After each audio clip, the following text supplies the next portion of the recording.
বৈষম্যমূলক স্লোগান ও অঙ্গভঙ্গি, কোচের বিরুদ্ধে হামলার অভিযোগ, সমর্থকদের মাঠে বস্তু নিক্ষেপ, প্রতিপক্ষ খেলোয়াড়দের আঘাত করা, ফকল্যান্ড দ্বীপপুঞ্জ নিয়ে নিষিদ্ধ রাজনৈতিক বার্তা প্রদর্শন। আর্জেন্টিনার এমন সব বিতর্কিত কর্মকাণ্ডের দায়ে এবার ফিফার শাস্তির মুখে পড়তে যাচ্ছে একাধিক খেলোয়াড় ও সহকারী কোচ।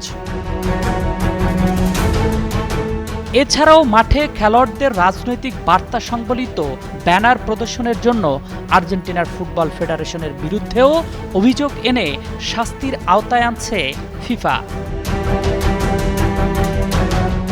গত বুধবার আর্জেন্টিনার বিরুদ্ধে ফিফার নেওয়া শাস্তিমূলক পদক্ষেপের তালিকায় এসব বিষয় স্পষ্টভাবে উঠে আসে। ব্রিটিশ সরকারি কর্মকর্তারা ফিফাকে এই বিষয়ে তদন্তের আহ্বান জানিয়েছিলেন। ফুটবল সংস্থাটি জানায় যে তাদের বিরুদ্ধে আনুষ্ঠানিক অভিযোগটি হলো ক্রীড়া বহির্ভূত কোনো বিষয় প্রদর্শনের জন্য ক্রীড়া ইভেন্টকে ব্যবহার করা।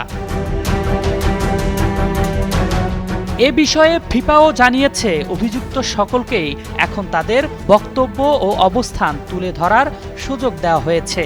এরপর যথাযথ সময়ে ফিফার ডিসিপ্লিন কমিটি বা শাস্তিমূলক বিষয়ক কমিটি এই বিষয়ে সিদ্ধান্ত জানাবে। অতএব যে অভিযোগে অভিযুক্ত আর্জেন্টিনার খেলোয়াড়রা তাতে কয়েক ম্যাচ নিষিদ্ধ সহ বড় ধরনের আর্থিক জরিমানার মুখে পড়বে আর্জেন্টিনার খেলোয়াড়, কোচ এবং আর্জেন্টিনার ফুটবল ফেডারেশন, যা তাদের দেশের জন্য বড় লজ্জার বিষয়। আরফিন জুয়েল, যুগান্তর স্পোর্টস।